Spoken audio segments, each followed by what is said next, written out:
حضرت رومی کہتے ایک بادشاہ تھا تو اس کو یہ بڑا اس کے ذہن میں بات بیٹھ گئی تھی کہ منحوس ہوتے ہیں لوگ. وہ اکثر ایک ہفتے میں ایک دفعہ شکار کھیلنے جاتا تھا. جب وہ جاتا تھا تو اپنے وزیروں سے کہتا کہ رستہ صاف کرا دو سارا, کوئی بندہ رستے میں نہ آئے, اگر کسی منحوس کے متھے لگ جاؤں تو میرا نا اس دن شکار ٹھیک نہیں ہوتا. ایک دفعہ کا ذکر ہے کہ بادشاہ نکلا شکار کے لیے تو رستے میں ایک بندہ آ گیا جو بیچارہ ایک آنکھ سے کانا, پتا تھا سڑک پہ چڑھنا, بیچارہ غلطی سے چڑھ گیا, تھا بھی بندہ کانا, آنکھ سے نظر نہیں آتا تھا. بادشاہ کے رستے میں, اب بادشاہ کو بڑا غصہ, میرے رستے میں کیسے آ گیا, اب تیری شکل دیکھ لیا تو بندہ بھی منحوس قسم کا ہے, اب میرا شکار ٹھیک نہیں ہوگا. بادشاہ کہنے لگا اس طرح کرو, اس کو یہاں سڑک پہ باندھ دو. اس کو درخت کے ساتھ باندھ دیا, 2 سپاہی تلواریں دے کے کھڑے کر دیے, کہا میں واپس آتا ہوں, اگر تو میرا شکار ٹھیک ہوا تو یہ بچ جائے گا, اگر ٹھیک نہ ہوا اس کی خیر کوئی نہیں. ٹھیک ہے جی. بادشاہ شکار کھیلنے گیا. مزے کی بات کہ اس دن شکار بڑا ہی اچھا ہوا.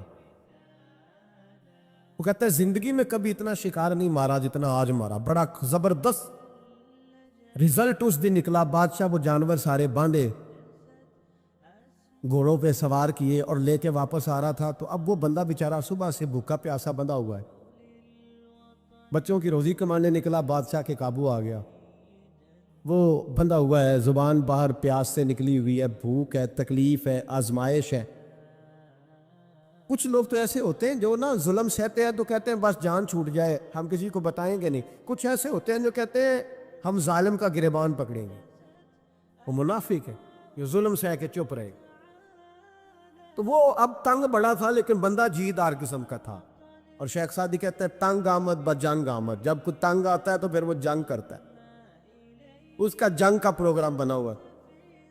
اس نے کہا مرنا تو ہے پر اس بادشاہ کو 2 سنا کے مرنا ہے, اس کو نہ کچھ سنا کے مرنا ہے, ذرا آلے صحیح, گردن تو کٹے گی پر میں نے نہ اس کو چھوڑنا نہیں. کیا تماشا ہے, مجھے باز گیا صبح کا. بادشاہ آیا تو بادشاہ بڑا راضی, شکار بڑا اچھا ہوا. کہنے لگا کھول دو اس کو. کھولا. وہ کہنے لگا میرا آج شکار بڑا اچھا ہوا ہے, لگتا تو مجھے یہ تھا کہ تیرا منہ دیکھا ہے تو شکار اچھا نہیں ہوا ہوگا, لیکن چونکہ بڑا اچھا ہوا ہے لہذا تجھے چھوڑتا ہوں, جا دوڑ جا. اب اس نے ارادہ کیا تھا 2 سنانی ہے, کھڑا ہو گیا.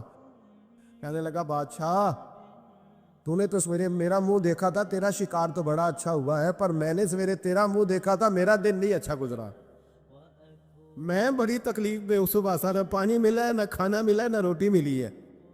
اب مجھے بتا منحوس میں ہوں کہ تو ہوا ہے, اب بتا نحوست کس میں ہے, میرے اندر ہے کہ تورے اندر ہے, بتا. بادشاہ کانپنے لگ گیا, کہنے لگا اس کی گردن اڑانی ہے. اس نے کہا میں پہلے سے تیار ہوں گردن اڑوانے کی, سوچ سمجھ کے بات. قریب جو وزیر تھے نا وہ کہنے لگے بادشاہ ہم تجھے بڑی دیر سے سمجھا رہے ہیں کہ تو تہمات کا شکار ہے, تو وہمی ہو گیا ہے. ایک بات اپنے ذہن میں اچھی طرح بٹھا لیں اور لکھ لیں کہ زندگی میں جو کسی بندے کو کامیابی حاصل ہوتی ہے وہ رب تعالیٰ کی مدد سے حاصل ہوتی. اگر رب تعالیٰ مددگار ہو تو پھر کوئی چیز بھی رستے میں رکاوٹ نہیں بنتی. اور اگر مالک کریم کو منظور نہ ہو, اس کا ذہن بڑی وسعت رکھتا ہو, بڑی اچھی پلاننگ کرنا جانتا ہو, سارا کچھ ہو, تو بندہ ناکام ہو جاتا ہے. مسلمانوں کو جتنی کامیابیاں ملی ان کا پس منظر صرف اتنا تھا کہ اللہ تبارک و تعالیٰ نے اپنے بندوں کی مدد فرمائی. اور اب تعالیٰ نے قرآن مجید میں اس حقیقت کا بیان کیا, فرمایا بل اللہ مولاکم, فرمایا بلکہ اللہ تمہارا مولا ہے, وَهُوَ خَيْرُ النَّاصِرِينَ, اور وہ بہترین مددگار ہے. وہ جو رب تمہارا مولا ہے وہ بہترین مددگار ہے. اور اگر وہ مدد کرے تمہاری, سورہ آل عمران میں آگے جا کے ارشاد فرمایا اگر اللہ مدد کرے تو پھر تم پر کوئی غالب نہیں آ سکتا, اور اگر وہ تمہاری مدد چھوڑ دے تو پھر کوئی تمہاری مدد کر سکتا, کوئی مدد نہیں کر سکتا. وہ چیزیں ایسی ہیں جن سے اللہ کی مدد آتی ہے, مدد ملتی ہے. ایک چیز ان میں سے ایسی ہے جس سے بہت مدد نازل ہوتی, وہ ہے کہ جب رب آپ کو دے نا تو پھر آپ بھی اس کے رستے میں دے, پھر مدد آتی ہے, پھر اور آتا ہے. بخاری مسلم میں حدیث ہے, یہ زیادہ ہی توجہ طلب عمر ہے, اس پر آپ غور کریں گے. حضرت ابو ہریرہ فرماتے ہیں کہ نبی پاک علیہ السلام نے فرمایا ایک شخص نے بادلوں کے اندر سے آواز سنی کہ فلاں آدمی کا کھیت اور باغ خشک ہو گیا ہے، وہاں برسو اور اس کے کھیت کو سیراب کرو۔ وہ بڑا حیران ہوا کہ بادل سے آواز آ رہی۔ پھر اس نے دیکھا کہ ایک پہاڑی پر بارش ہوئی، وہ بادل وہاں برسا، پھر نالیوں سے ہوتا ہوا پانی ایک طرف چلا۔ تو جس نے آواز سنی تھی، حضور بیان کر رہے ہیں، وہ بھی پیچھے پیچھے چلا کہ پانی کدھر جا رہا ہے۔ اس نے جا کے دیکھا کہ ایک مقام پہ ایک باغ کو وہ پانی لگ رہا ہے اور ایک آدمی وہ پانی لگا رہا ہے۔ اس نے اس سے پوچھا تیرا نام کیا ہے؟ اس نے کہا کیوں؟ کہنے لگا بتا نا۔ اس نے نام بتایا تو کہنے لگا یہی تو وہ نام ہے جو میں نے بادلوں کے اندر سے سنا ہے کہ فلاں کے کھیت کو پانی دے دو۔ اس نے کہا یار تو کیا عمل کرتا ہے کہ اسپیشل تیرے لیے بارش برسے؟ یہ بخاری پڑھ رہا ہوں، سیاستہ سے حدیث عرض کر رہا ہوں۔ اس سے پوچھا تو کیا کام کرتا ہے کہ جناب اللہ تبارک و تعالیٰ کا حکم کرم آیا کہ خاص تیرے لیے پانی برسے اور تیرے کھیت کو سیراب کرے؟ تو اس نے کہا چھوٹا ذمہ دار ہوں، پر جب فصل اگتی ہے تو 3 حصے کرتا ہوں۔ ایک حصہ اپنے بال بچوں پہ، بہن بھائیوں پہ خرچ کرتا ہوں، ایک حصہ پورا، اور ایک حصہ دوبارہ کاشتکاری پہ لگاتا ہوں، اور تیسرا حصہ خالص میں نے مسکینوں، یتیموں اور غریبوں کے لیے رکھا ہوا ہے۔ وہ جو تیسرا حصہ اللہ کرے آپ سمجھیں، وہ رب کے بندوں پہ تیسرا حصہ خرچ کرتا ہے نا، تو کریم مالک نے فرمایا جہاں سے غریب کا حصہ جاتا ہے وہ کھیت خشک نہیں رہنا چاہیے، وہ جہاں سے مسکین روٹی کھاتے ہیں وہ خشک نہ رہے، جہاں سے یتیموں کو کچھ آتا ہے کہیں اس کی فصل رہ نہ جائے۔ میں اور آپ بھی اگر اپنے مال میں مسکینوں، یتیموں، غریبوں کے حصے رکھ لیں گے تو فصلیں خشک نہیں رہیں گی، ان کے اندر تازگی آئے گی، نور آئے گا، کرم آئے گا، خاص کر خدا کی رحمت برسے گی۔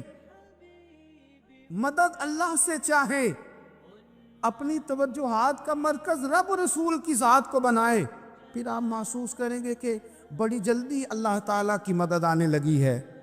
جب رب مدد فرمائے، جب اللہ مددگار بنے۔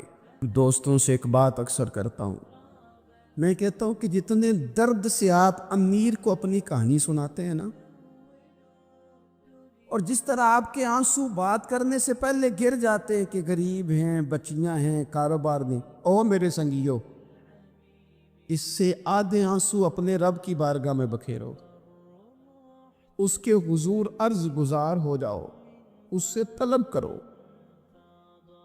ایک وقت انسان پر زندگی میں ایسا آتا ہے کہ اسے یوں محسوس ہوتا ہے کہ میرا سایہ بھی ذرا سا پیچھے ہٹ گیا ہے، اسے یوں لگتا ہے کہ میں کسی سہارے پہ ہاتھ ڈالتا ہوں تو وہ بھاگ جاتا ہے مجھ سے۔ لیکن مالک کی بارگاہ ایسی عظیم بارگاہ ہے، رب رسول کے آستانے اتنے بڑے ہیں کہ آپ جب وہاں کشکول طلب دراز کرتے ہیں تو جھولی پھیلانے میں دیر لگتی ہے، ان کو بھرنے میں تو کوئی دیر نہیں لگتی۔ ہم نے اپنا سوچ کا قبلہ ہی دنیا کو بنا لیا ہے۔ یہ جو اللہ والوں کی مدد ہے یہ تو یعنی اللہ ہی کی مدد ہے، لیکن یہ جو شیخوں کی طرف توجہ کرنا، نوابوں کی طرف توجہ کرنا، دنیا داروں کی طرف توجہ کرنا اور اپنا مزاج اس طرح کا بنا لینا، یارو گردن کو جھکا دیتا ہے خیرات کا پتھر، جہاں میں مانگنے والوں کے سر کبھی اونچے نہیں ہوتے۔ اور اقبال کہتے ہیں غیرت ہے بڑی چیز جہان تگ و دو میں، پہناتی ہے یہ فقر کو تاج سردارا۔ میں عرض کروں گا کہ اپنی آپ جب توجہ کا قبلہ اللہ رسول کو بنائیں گے تو رب فرماتے وَيَرْزُقْهُ مِنْ حَيْثُ لَا يَحْتَسِبُ، میں نہ تجھے وہاں سے رزق دوں گا جہاں سے کبھی تیرا گمان بھی نہیں کیا ہوگا، کہ یہاں سے بھی مل سکتا ہے، تو نے سوچا بھی نہیں ہوگا۔ بخاری شریف میں حدیث ہے، حضرت جابر ابن عبداللہ فرماتے ہیں نبی پاک صلی اللہ علیہ وسلم نے 300 لوگوں کا ایک لشکر روانہ کیا کسی مہم کے لیے، کسی جہاد کے لیے۔ حضرت ابو عبیدہ بن جراح رضی اللہ تعالیٰ عنہ امیر لشکر تھے، فرماتے غربت اتنی زیادہ تھی، بھوک اتنی زیادہ تھی کہ ایک ایک کھجور دن میں ایک وقت کھانے کو ملتی تھی، اور کچھ دن ایسے آئے کہ اب کھجور بھی نہیں مل رہی۔ فرماتے اتنی زیادہ بھوک لگی مجاہدین کو، 300 بندہ پتے کھا کے گزارا ہونے لگے۔ یہ بخاری میں موجود ہے۔ آپ فرماتے کہ دریا کے کنارے ہمارا پڑاؤ تھا، ٹھہراؤ تھا۔ جب بھوک سے نڈھال ہو گئے نا، وَيَرْزُقْهُ مِنْ حَيْثُ لَا يَحْتَسِبُ، اللہ وہاں سے روزی دیتا ہے، گمان بھی نہیں ہوتا۔ فرماتے ایک مچھلی اللہ تعالیٰ نے دریا کے کنارے بھیجی، فرماتے ہیں وہ تھی تو مچھلی پر پہاڑ جتنی تھی۔ بخاری میں لفظ ہیں، حضرت جابر ابن عبداللہ رضی اللہ تعالیٰ عنہ فرماتے ہیں 300 آدمی 18 دن تک اس مچھلی کو کھاتے رہے، مچھلی ختم ہی نہیں ہوئی۔ مچھلیاں نہیں، مچھلی کہتے ہیں 18 دن 300 بندہ کھاتا رہا، مچھلی ختم ہی نہیں ہوئی۔ اور فرماتے ہیں کہ اس کی ہڈی نکال کے، کانٹا کہیں گے آپ اپنی زبان میں، کہتے ہیں وہ نکال کے نا تو اس کو کھڑا کیا نا جب، تو اونٹ کجاوے سمیت اس کے بیچ سے گزر جاتا تھا، 2 اس کے کانٹے جوڑے۔ فرماتے ہیں وہ اس کا گوشت ہم کھاتے تھے اور اس کی چربی بطور تیل کے ہم جسموں پہ ملتے تھے، بیماروں کو اس سے سکون آتا تھا، تندرستی، شفا ہوتی تھی۔ فرماتے ہیں ہم کھایا بھی ہم نے، اور کچھ لے کے ہم مدینے بھی گئے، اور قربان جائیں نبی پاک نے بھی اس میں سے کھایا۔ ہم نے عرض کی حضور یہ معمہ کیا ہے، یہ ماجرا کیا ہے؟ تو محبوب نے فرمایا تمہارے پاس غذا نہیں تھی، رب نے تمہارے لیے بندوبست کیا ہے، اللہ نے تمہیں دیا ہے۔ یہ نوجوان دوست میری بات لکھ لیں، پریشان لوگ میری بات لکھ لیں، جن کے پاس قوت فیصلہ نہیں وہ اس بات کو لکھ لیں۔ حضرت عبداللہ ابن عباس فرماتے ہیں میرے نبی پاک علیہ السلام نے مجھ سے فرمایا تھا عبداللہ سن، اگر ساری دنیا مل کے تیرا کوئی نفع کرنا چاہے، کر نہیں سکتی جب تک میرے رب کی رضا نہ ہو۔ اور فرمایا ساری دنیا مل کے تیرا کچھ بگاڑنا چاہے تو عبداللہ بگاڑ نہیں سکتی جب تک رب کریم کی حکمت کا تقاضا نہ ہو۔ لوگوں سے ڈرنا، لوگوں کی طرف دیکھنا، ماحول دیکھ کے اپنے راہ کا تعین کرنا، ہر بندے کے خیالات کے مطابق ڈھلنے کی کوشش کرنا، فلانا نہ ناراض ہو جائے، فلانا نہ ناراض ہو جائے، وہ جس نے ہونا ہو جائے، بس رب اور رسول ناراض نہ ہو۔ نہ دیکھو دنیا کی طرف، دنیا رلا دیتی ہے، ناراضی کرو بندوں کو، بندے تھکا دیتے، نہ پیچھے بھاگو ہر وقت دنیا داروں کے، یہ انسان کو کمزور کر دیتے ہیں۔ وہ تو کریم ہی بڑا ہے، 2 آنسو زمین پر بعد میں گرتے ہیں، بندے کے گناہ سارے پہلے معاف فرما دیتا ہے۔ اللہ کی مدد کا حصول، اپنے مالک کی مدد کی طرف بڑھنا، آپ کو بدر کی جنگ بھی یہی درس دے گی، آپ کو احد کا میدان بھی یہی سبق دے گا، فتح مکہ بھی یہی سبق دے گا۔ اپنی زندگی میں اللہ کی مدد کی طرف بڑھیں، مالک کی مدد کا حصول اختیار کرنے کی کوشش کریں، اللہ کے ساتھ اپنے آپ کو جوڑیں۔ اگر اللہ کی مدد نصیب ہو، یہ جو ہم جتنا ڈرتے رہتے ہیں، سہمے رہتے ہیں، پریشان رہتے ہیں کوئی کیا کر دے گا، ہمارے ہاں نا ہر شعبے میں معاذ اللہ ایک مافیا ہے، الا ماشاء اللہ۔ وہ مافیا کہتا ہے میرے ساتھ ملو گے تو میں چلنے دوں گا، ورنہ میں نہیں چلنے دوں گا، مارکیٹ میں آ ہی نہیں سکتا فلانا بندہ، کیونکہ یہاں ہمارا قبضہ ہے۔ اور میرے بھائی پھر بہت سارے لوگ جن کی نیتیں اور ارادے بڑے اچھے ہوتے ہیں شروع میں، وہ بھی اس مافیا کا شکار ہو جاتے ہیں اور ان کے رنگ میں رنگ جاتے ہیں۔ یاد رکھنا، کسی شخص کی بلیک میلنگ کا کبھی شکار نہ ہونا، کبھی کسی کی میٹھی اور مسجع مکفہ باتوں کا شکار نہ ہونا۔ کوئی کیا کر سکتا ہے اگر اللہ مددگار ہو تو؟ جس کو رب کریم اٹھانا چاہے اسے کوئی گرا سکتا ہے؟ ہم یہ ڈرے ڈرے، سہمے پریشان فیصلہ کرنے کی طاقت نہیں، مجھے چلنا چاہیے کہ نہیں، اٹھنا چاہیے کہ نہیں، کرنا چاہیے، اٹھ باندھ کمر کیوں ڈرتا ہے؟ پھر دیکھ خدا کیا کرتا ہے۔ اپنی زندگی میں اپنے مالک کو مولا جان کے، بل اللہ مولاکم، اللہ تمہارا مولا ہے، وَهُوَ خَيْرُ النَّاصِرِينَ، وہ بہترین مددگار ہے۔ توجہ جب بھی کریں رب کی جانب کریں، اپنے دل کا قبلہ درست رکھیں، سوچوں کے زاویے سیدھے رکھیں۔ میرے بھائی، مالک جب بندوبست کر دے نا، جب مالک بندوبست کرتے پھر ایسا بندوبست کرتا ہے کہ لوگوں کے پاس نا چارہ نہیں رہتا۔ حضرت مریم رضی اللہ تعالی عنہا پاک باز تھی، مسجد میں رہی تھی، پر مالک کی حکمت کے تقاضے بڑے عجیب ہیں نا۔ پھر جناب مریم کو اللہ تعالیٰ نے بغیر شوہر کے اولاد عطا کر دی۔ یہ بات ہی ایسی تھی، وہ کسی نے کہا تھا کہ مخلوق تو فنکار ہے اس درجہ کے پل بھر میں سنگے در کعبہ سے بھی اصنام تراشے، تم کون ہو کیا چیز ہے داغ کبابی، لوگوں نے تو مریم پہ بھی الزام تراشے۔ تو لوگوں نے کہا کدھر سے لے آئی بچہ، تیرا باپ تو ایسا نہیں تھا، کہاں سے لے آئی؟ اللہ کرے میں آپ کو سمجھا سکوں، ذرا اپنے آپ کو وہاں کھڑا کریں کہ ایک پاک باز عورت، پاک باپ کی بیٹی، طیب ماں کی بیٹی، اور اللہ کے گھر میں پرورش پانے والی خاتون، ایک وہ وقت اور ایک یہ وقت کہ اس عورت کو کٹہرے میں کھڑا کر کے پوچھا جا رہا ہے کہ معاذ اللہ تیری گود میں بچہ جائز نہیں ہے، کہاں سے لائی ہے؟ اب خود سے صفائیاں بندہ کتنی کو دے، کتنی کو وضاحتیں کرے۔ اب حضرت مریم کو کٹہرے میں کھڑا کر کے کہا بچہ کس کا ہے؟ حضرت مریم کہنے لگی مجھ سے نہ پوچھو، وہ جو پنگوڑے میں ہے اسی سے پوچھ لو۔ انہوں نے کہا پنگوڑے میں چند دنوں کا بچہ یہ جواب دے گا؟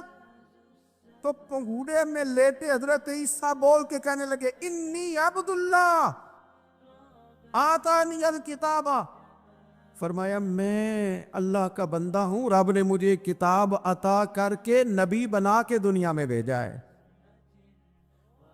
میں اللہ کا بندہ ہوں، کتاب لے کے آیا ہوں، نبی بن کے آیا ہوں۔ پھر پنگوڑے سے اعلان ہو گیا۔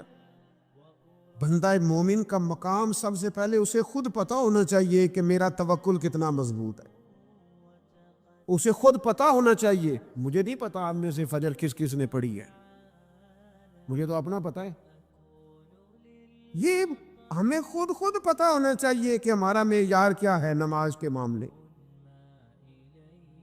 میں نہیں جانتا آپ کی جیبوں میں کتنا ہے اور آپ کتنا اللہ کی راہ میں خرچ کرتے، یہ بندے کا رب سے رشتہ ہے، یہ آپ جانے، آپ کا خدا جانے، میں جانوں، میرا رب جانے۔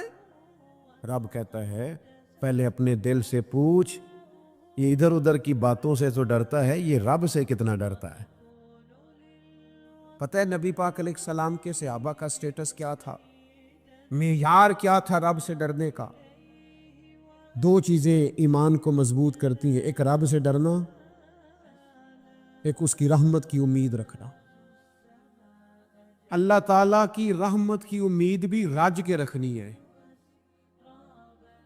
اور اس سے ڈرنا ہے تو پھر بھی ذرا صحیح کر کے ڈرنا ہے، کچا پکا نہیں ڈرنا، ڈرنے کی کہانی نہیں بنانی کہ او ہو جی اللہ سے ڈر لگتا ہے، وہ ڈرنا ہے۔ اس ڈرنے سے مطلب ہو کہ اعمال سنورے، اخلاق کردار کے معاملے میں انسان مضبوط ہو جائے، دیانتدار ہو جائے، سچائی والا ہو جائے، صبر و تحمل والا ہو جائے۔ امید بھی رج کے رکھنی ہے، ڈرنا بھی رج کے ہے۔ کبھی پلٹ کے دیکھو نا رب کے بندوں کی شان، اللہ انہیں رزق عطا فرماتا ہے تو عزت والا عطا فرماتا، وقار والی روزی میں دوں گا، وقار والی۔ بس تم 5 چیزیں پیدا کرو اپنے اندر۔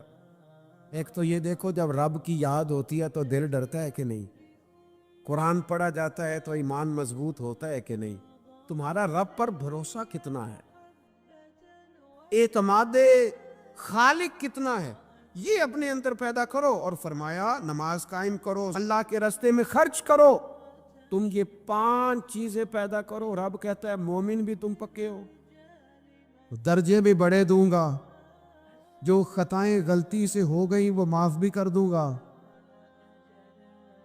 ورزق کریم، روزی ملے گی عزت والی۔ یہ کامل مومن کی نشانیاں قرآن مجید سورہ انفال میں بیان۔ ایک بات ہے سیدنا عمر کی، شیر کی باتیں شیروں جیسی. حضرت فاروق اعظم کی ایک بات اس مضمون پر بڑی طاقتور ہے.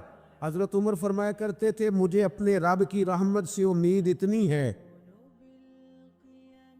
کہ نبیوں رسولوں پیغمبروں کے بعد اگر یہ اعلان ہوا نا کہ ساری دنیا کے لیے فیصلہ اور ہے، ایک بندہ صرف جنت میں جائے گا، تو حضرت عمر کہتے ہیں مجھے پکا یقین ہے رب بڑا مہربان ہے، عمر کو جنت دے گا. یہ میری امید ہے اپنے مالک سے، وہ بڑا کریم ہے، مجھے پتہ ہے میرے اوپر بڑی رحمت کرتا ہے، مجھ سے میرا مالک بڑا پیار کرتا ہے. اس نے کہنا چل تو کمزور ہے سب سے تو جنت میں جانا. فرمایا جو بغیر حساب کے کہ جنت میں جائے گا لگتا ہے میرے اوپر کرم کرے گا میں جاؤں گا. لیکن حضرت عمر کہتے ہیں مجھے ڈر اتنا لگتا ہے اس لیے کہ جتنا کریم ہے نا اتنا بے نیاز بھی ہے. تے بے پرواہ نال یاری لا کے پیندے نے دکھ سہنے. کہتے ہیں اس کی بے پرواہی سے اتنا ڈرتا ہوں کہ اگر قیامت میں اعلان ہوا نا سب جنت میں چلے گئے، ایک رکے اس کا حساب سخت ہے، اس سے باز پرس کرنی ہے، استفسار کرنا ہے، ایک رکے. تو حضرت عمر کہتے ہیں مجھے ڈر لگتا ہے کہ وہ بندہ میں ہی ہوں گا جسے روک لیا جائے کہ تو ٹھہر پہلے تیرا حساب لمبا ہے. امید بھی رج کے اور خوف بھی رج کے. کچھ لوگ صرف خوف کا شکار ہیں، وہ بھی ٹھیک نہیں. کچھ نری امید ہی امید کی بات کرتے ہیں، ڈرتے نہیں. الایمان بین الخوف والرجاء، ایمان خوف اور امید کی درمیانی کیفیت کا نام. اللہ کی ذات پر بھروسہ کتنا ہے یہ لوگوں سے نہ پوچھتے پھرے، لوگوں کو نہ بتاتے پھریں گے، تو دل کا معاملہ اپنے آپ سے پوچھے، اپنے آپ کو خود اپنے سامنے کھڑا کریں، اپنا حساب خود کریں، اپنے سے کبھی کبھی سوال و جواب کریں، اپنے سے گفتگو کریں. پر کیا کریں، ہم ساری زندگی اپنا دنیاوی معیار ہی ٹھیک کرتے رہے، اپنے پیسوں کا حساب ہی لگاتے رہے، گھر مکان گاڑی سٹیٹس آنا جانا سلام دعا کتنی ہے. یہ ساری چیزیں جن لوگوں کی مضبوط ہیں نیند ان کی کچی ہے. دنیاوی سٹیٹس جتنا لوگوں کا مضبوط ہے سوچیں ان کی ٹوٹی ہوئی ہے، نظریات بکھرے ہوئے ہیں، لفظوں اور جملوں میں کمزوری ہے، باتیں جو ہیں وہ محسوس ہوتا ہے کہ ابھی تک یہ بندہ اطمینان ہی نہیں حاصل کر سکا زندگی میں، ابھی تک کوئی گفتگو پکی نہیں، کسی بات میں وزن نہیں، کسی جگہ ٹھہراؤ نہیں. آپ یقین کریں سادے کپڑوں کے اندر بھی کئی دفعہ بندہ محسوس کرتا ہے یار میرا لباس تھوڑا سا سستا ہے، پر اللہ تعالیٰ نے جو مجھے ایمان عطا کیا ہے وہ سب سے زیادہ مہنگی چیز ہے، وہ سب سے زیادہ طاقتور چیز. اپنے باطن میں خاص خصوصیات پیدا کریں، اپنے آپ کو ٹائم دیں، اپنی قلبی کیفیات پر زیادہ توجہ کریں. زیادہ مجھے فوٹو شوٹو کھینچنے کا زیادہ تجربہ نہیں ہے، مصروفیات زیادہ رہیں تو میں اس طرف نہیں آ سکا. ایک بچے نے مجھے ایک دوست نے ایک دن بتایا کہ وہ تصویر کھینچنے کے بعد پھر اس پر کچھ کام ہوتا ہے تو فوٹو اور زیادہ سونی لگنے لگ جاتی. اس نے بات کرتی میں نے سن لی، وہ بات کر کے گزر گیا. تھوڑی دیر کے بعد مجھے کہنے لگا پریشانی ہے. میں نے کہا نہیں. کہنے لگا میں نے ایک سادی سی بات کی تھی، پتہ نہیں کوئی آپ تو کہیں کھو گئے. اس کے بعد میں نے دو چار باتیں کی ہیں پر آپ نے ہاں نہ ہی نہیں کی، توجہ نہیں کی. میں نے اسے کہا، میں نے کہا پتر تو آکھیا ہے فوٹو تے تھوڑی محنت ہو جائے تو سونی لگن لگ جاندی. تو میں سوچن لگ پیا جے بندہ تھوڑی جی محنت دل تے بھی کر لے، تھوڑی جی محنت نہ دل تے کریے تے جے کدے وہ سونا ہو جائے نا. پاک ہوویں تے پاک ہی ملدا ہی، تے بنا پاکوں پاک نہیں ملدا. سارے جسم دے دھون دے نالوں اکو دھولا ٹکڑا دل دا. اگر تھوڑی سی محنت روح پہ ہو جائے، تھوڑی سی اندر تھوڑی توجہ کرے،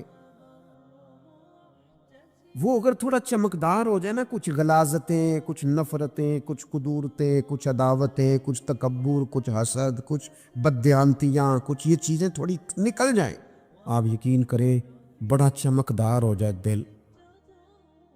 بڑا سونا ہو جائے، بڑا حسین ہو جائے، یہ باطن ٹھیک ہو جائے نا تو اللہ کی ساری مخلوق حسین لگنے لگ جاتی. بندے کو نا کچھ عجیب سی کیفیات سے اللہ مالا مال کرتا ہے. اسے کوئی اللہ تعالیٰ ایسا انشراح صدر دیتا ہے، دل کو ایسا ٹھنڈا کرتا ہے، سکون نصیب ہو جاتا ہے. ہم نا بعض ایسی چیزوں کا آہستہ آہستہ شکار ہوتے جا رہے ہیں جن میں ہمیں انتہائی زیادہ سمجھداری کی ضرورت ہے، معاملہ فہمی کی ضرورت. بندہ مومن کیا ہوتا ہے، اس کی علامتیں ہوتی ہیں، اس کی شانیں ہوتی ہیں. مومن کا ایک اپنا وقار ہوتا ہے، اس کی اپنی ایک الگ وزاداری ہوتی ہے، اس کا ایک اپنا اللہ تبارک و تعالیٰ نے سٹیٹس بنایا ہوتا ہے. ہمیں اپنا معیار قائم کرنا چاہیے، اور معیار وہ قلب سے قائم ہوگا، وہ روح سے قائم ہوگا، وہ باطن سے قائم ہوگا. نبی اکرم نور مجسم شفیع معظم صلی اللہ تعالیٰ علیہ وآلہ وسلم سے پوچھا گیا، یا رسول اللہ ایمان کیا ہے؟ یہ کیفیت کا نام ہے نا، ایمان کی صورت تو نہیں ہوتی، ایمان کا روپ تو نہیں ہوتا، وہ مجسم شکل میں تو نہیں ہوتا، ایک باطنی کیفیت ہے نا. یا رسول اللہ صلی اللہ تعالیٰ علیہ وسلم آپ سب سے اعلیٰ، اس کا معیار آپ ہی جانتے، کریم بتا دیجئے، بندہ نوازی فرمائیے ایمان کیا ہے؟ تو نبی اکرم صلی اللہ تعالیٰ علیہ وسلم نے فرمایا، جب تمہاری نیکی تمہیں خوش کرنے لگے اور جب تمہارا گناہ تمہیں غمگین کرنے لگے تو مطلب یہ ہے کہ تم مومن ہو. اور اگر گناہ کر کے بھی تم غمگین نہیں ہوتے، تکبر کر کے بھی تم غمگین نہیں، حسد کر کے بھی غمگین نہیں، حرام کھا کے بھی غمگین نہیں،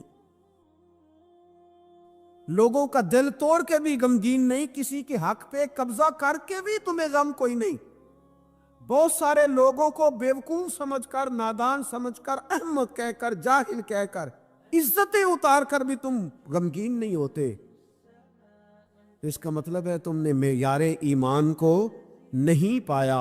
حضور فرمانے لگے نیکی خوش کرے اور گناہ تجھے غمگین کرے. آپ یقین کریں اب نہیں کرتا لوگوں کو گناہ غمگین.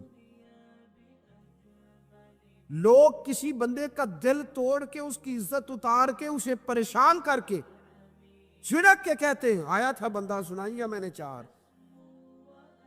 وہ تُو نے گناہ کر کے اب تو بتا رہا ہے.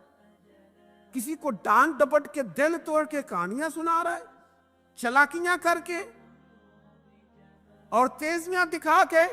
یہ تو بندہ مومن کی شان نہیں ہے. میرے کریم نے تو فرمایا نیکی تجھے سکون دے، اور جب تو گناہ کر کے غمگین ہو تو اس کا مطلب ہے تم مومن ہو.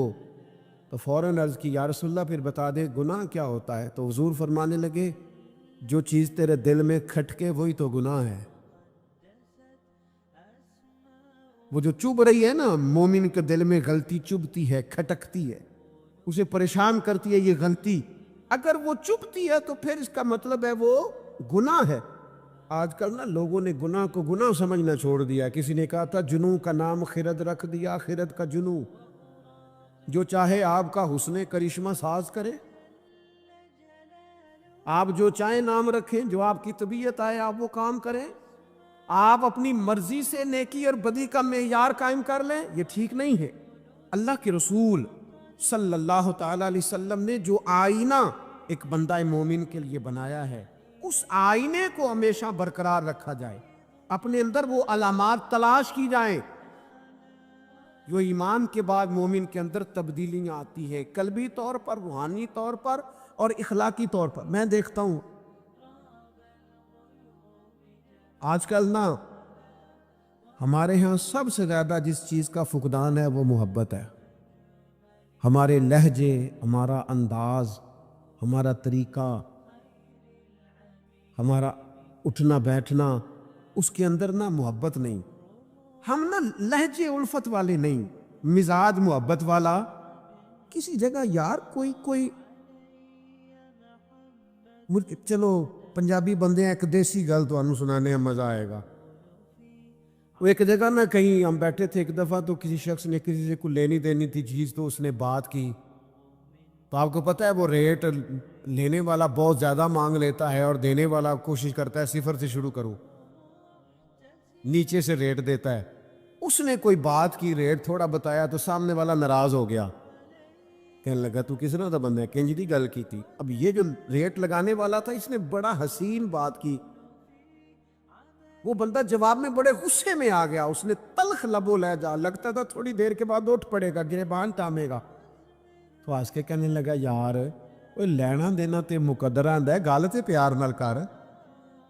او میں نہ جناب شاعر مزاج آدمی نہ کئی دفعہ پورا فدا ہو جاتا ہے، میرا دل کرے اس بندے کے ہاتھ چوم لو، اس نے کمال بات. اس نے کہا لینا دینا تے اوے گل تے پیار نال کر یار، 2 گھڑیاں دا بہنا ہے، ذرا پیار سے بات کر. کیا ہو گیا تجھے، ملنے آئے ہیں، غنیمت جانیے مل بیٹھنے کو، جدائی کی گھڑی سر پر کھڑی ہے، ابھی الارم بجے گا اٹھ کے تو اپنے گھر میں اپنے گھر. او بات تو پیار سے کر،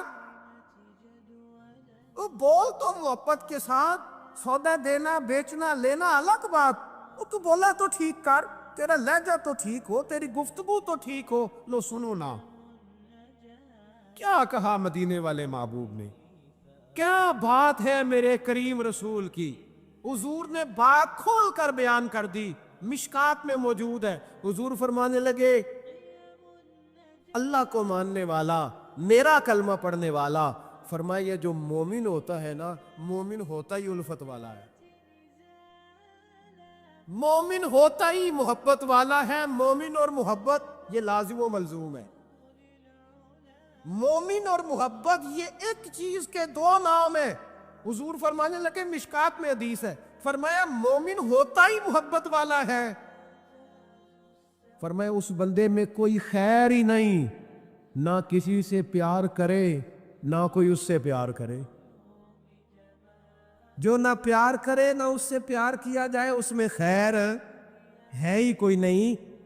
مومن جو ہے نا، مومن وہ پیار کرتا بھی ہے اور مومن سے پیار